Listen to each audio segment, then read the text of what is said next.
Hello, my loves. I have a love reading, but it's an interesting one. I don't know how to put this because I feel like this is for singles and it's also for people that are in relationships, but it's also for people that have strings attached to certain people. Okay, strings attached. There is advice coming through here. It comes through with a song, and this song could trigger you. It might ruffle some feathers. You might feel resonating towards this, but I want you to continue with the reading regardless of how this makes you feel. But the song that was coming through, just a line from it, is all I do is make up and break up with you. Okay, this is even for single people. This talks about a love. It talks about a very particular type of love, a love that we have inside of us, true love. We have it for our kids. We have it for our pets. My cat, she could scratch my curtain and I would still love her. I still overcome so much. It doesn't matter in a way. And they're bringing this around to that this is how your future love should be. In the future, there is something about finding somebody where it's easy for, if they were to do something a little bit wrong, it's okay. It won't matter because you still just love them for who they are as a person. If in a relationship, again, this talks about some sort of situation here between you and a person where it's hard to ever let them go. They then bring me to something that either you're about to learn or that you have learnt. It is this lesson of disillusioning love in the mind. I think that when we're on a soulmate journey, spiritually on a soulmate journey, we can go down the wrong paths. We can. I think that some people don't really know what they're talking about. So like this clarity card coming through, right? And healing clarity. Because we have to see this for what it is. It has never and will never be something that we manifest in the mind. Okay, we could picture certain things. You're allowed to picture things, okay? That's what your mind's eye is for. I feel like Mother Earth herself evolved humans to have a mind's eye, okay? We're the most creative beings ever. Us picturing things, there's nothing wrong with that, right? But when we're picturing things and then asking the universe to force us into those things, that's where we might think that this is a good idea, okay? We may think it's a good idea, okay? Doesn't mean it necessarily is a good idea. I need to think about how I am supposed to put this. I call it a soulmate bubble. It's like, I remember being stuck in the soulmate bubble. This place of believing all is going to come true and la la la la la. And I find that a lot of the time when we do this, it ends up bringing about something quite not what we expected, something quite negative, doesn't ever really go the way we want. So I had to really understand and learn, what is a soulmate? What is this? What really was this all then? If it's not this, if it's not that I can manifest it and then my dreams come true, then how do I find love? What am I supposed to do? What is this soulmate journey? Surely it's not impossible. Surely it's never not gonna come true. The soulmate journey is first and foremost a journey of your own soul. And I have to admit slightly that it can take time to journey through your own soul. This means that we might have to sometimes wait a little bit longer than we anticipate to find true love. Why? because it takes a while to find yourself. And finding yourself is first. It is the first step. And it's not finding your wants, okay? This isn't, I know that I want a man with money, or I know that I want a man with this, okay? That's not what I'm ever speaking about here. That, to me personally, is slightly, not necessarily harmful, because I think that we're allowed to have wants, I guess, but it's more, I'm allowed to have dating preferences, okay? Not I am in control of everything. I have dating preferences. I don't think that I would like going towards that, so I'm going to avoid it. And I think that I do kind of like the look at that, so I'm going to go towards it, okay? That this is how we work, or else you wouldn't be able to live. You've got to use that. You've got to use your yeses, and you've got to use the nos that are inside you to follow some sort of path, okay? But the soulmate journey is about following this path, okay? It's not following a path out there. It's following such a deep path. A path, again, that can take a while to find true clarity, to not be swept away as well by something that comes in and is trying to disillusion us. How do I really know what's right, what's wrong? One of my favorite things that I learned on the soulmate journey, which most people freaking hate, is patience, okay? Patience in general. It is such a difficult thing, but it's not after you learn this concept, okay? Once I figured out how to get through patience, everything for me changed. My thoughts about this whole journey changed. You have to see patience as a knight in shining armor. Think of like a guardian angel that is in the sky protecting you from any wrong, any bad person, all of the wrong people coming into your life, okay? That's who patience is. Patience is a shield around your heart until you have met the right one. Because it can take years. It can take a long time. And when you are having to endure something for a long time, a battle, let's say, we're going to call love a battle for a second. We have to endure the battle of love. The one thing that you want is a shield. And it's not about humbling yourself and staying humble. Again, it's about nothing can take me away from my soul's path.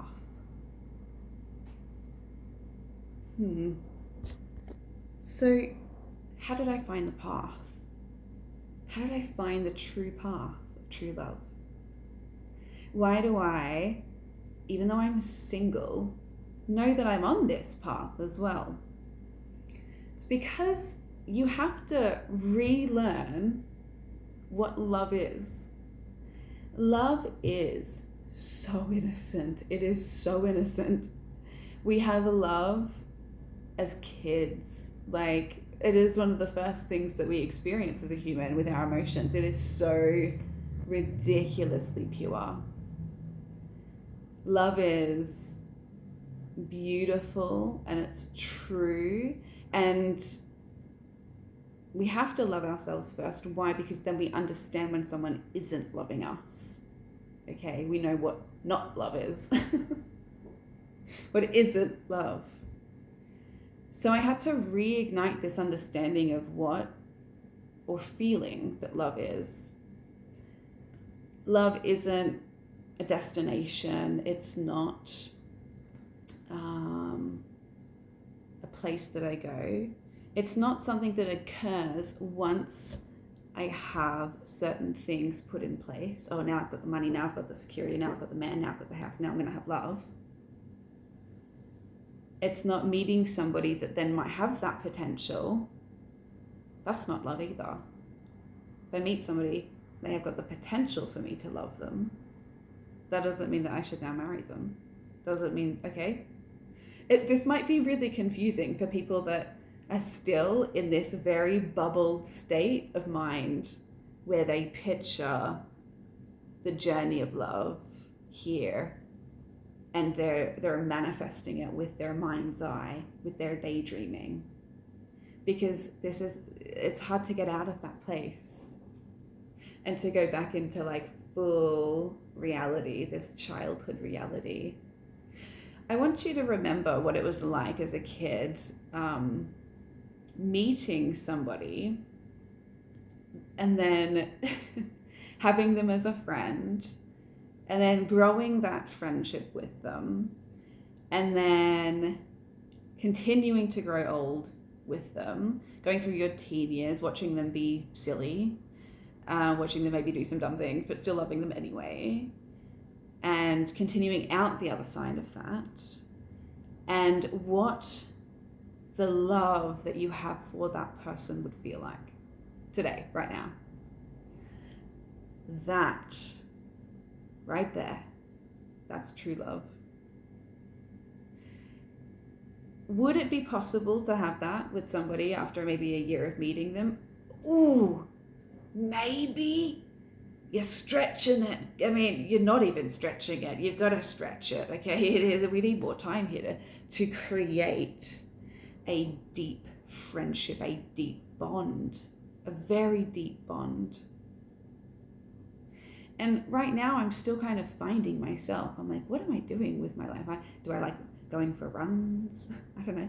I kind of like cooking every now and then. I'm still refinding a routine as myself, because I was so far away from myself for such a long time in the daydream of being a housewife or a house girlfriend. Finding real me is a weird thing. And because I don't really know me yet, I'm okay for them to not come in right now. I'm just like, okay, give me some time to figure myself out and learn myself again. Because this learning of yourself sets you up then to be able to create bonds. Create bonds with people that genuinely resonate with you as a person, like when you were a kid. Resonates because they're maybe going to the same classes as you. Resonates because they're maybe got the same friends as you. Resonates because you meet them at a location that you now always go to because it's become a daily habit and you just enjoy it because you enjoyed it. You. Not I'm going to start doing this thing because maybe I'll find love in it. What do you want to do, bro? Like, actually. If there was just like no man, if there was like no people on this planet, what are you doing here? Why are you here? Because that is important. That is number one. What you're doing here on this planet is important. Love finds you along the way. The soulmate finds you along the way. And you see these people that did meet as kids and did get through those trials and maybe had a teen pregnancy and they're still married at 55, right? These are the ones that have been able to create such a bond, such a deep bond. So being able to have this guard down, this complete guard down, the bubble has to be down. They have to meet you in your raw form, in the ugly version of you. Yeah, in the ugly version of you, do they meet you, your soulmate? Your hair's in a mess. You've just jumped out of the shower. You're looking like a prune. Okay, ugly self. That's who they're going to love as well. That's who they're waiting for. That's who, through having a bond, again, when they look at you, can be like, that's the best thing in the world. That ugly thing over there, I love it.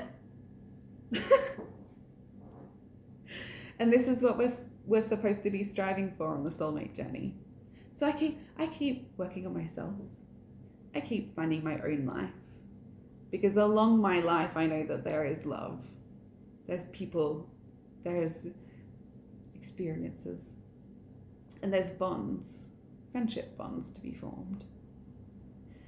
Some people, I think, when they get a little bit older as well, they're like, what do you mean though? How can I do this when I'm 50? I'm only 30, okay? So it's sometimes it can be, I know, challenging for someone like myself to talk to elder people as well. But I feel like even older people have this chance and can have this chance.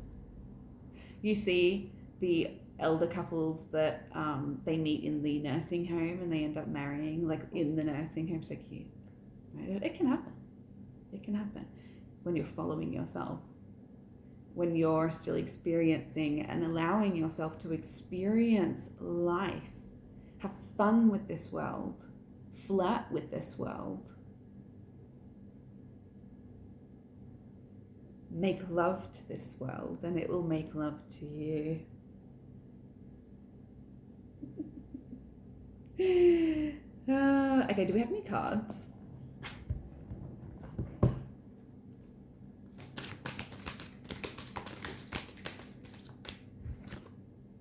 Waves of prosperity. Accept heaven's help. Get out of the way. Let heaven help you. Let go of guilt. You are perfect. You are amazing.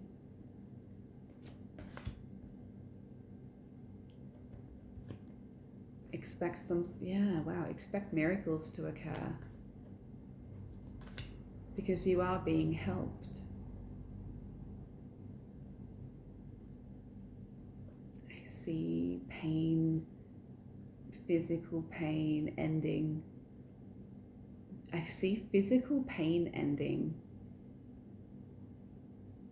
My heart, my everything, the pain goes away. What is that? Rest.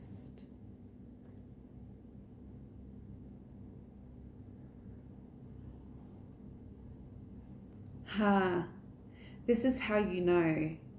Think that something that's going to be very important for yourself and your own soulmate is both of you feeling like you're at rest with each other. Like I can just lounge around on the couch and do nothing and it's okay. And we're just going to lounge and we're just going to like flop and watch a movie. It's that level of comfortability. It's not stiff, sitting next to each other. Ha ha ha. Yeah. Life. Oh, I'm going to go make tea now. There's so much tension in this. There's so much tension. You need to this needs to be a different type of bond. And the bond that you have with this person will be your eternal rest.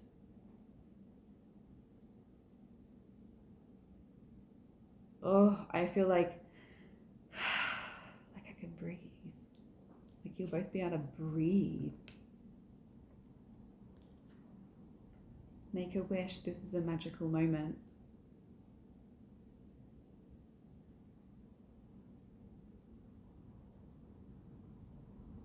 There's something more here. Hold on. All of a sudden, I'm just getting very hot. And they are opening up this completely new reading. So that I might make a part 2. And the part 2 is going to be a wealth reading.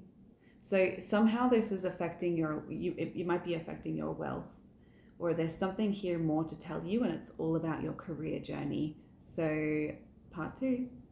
Bye.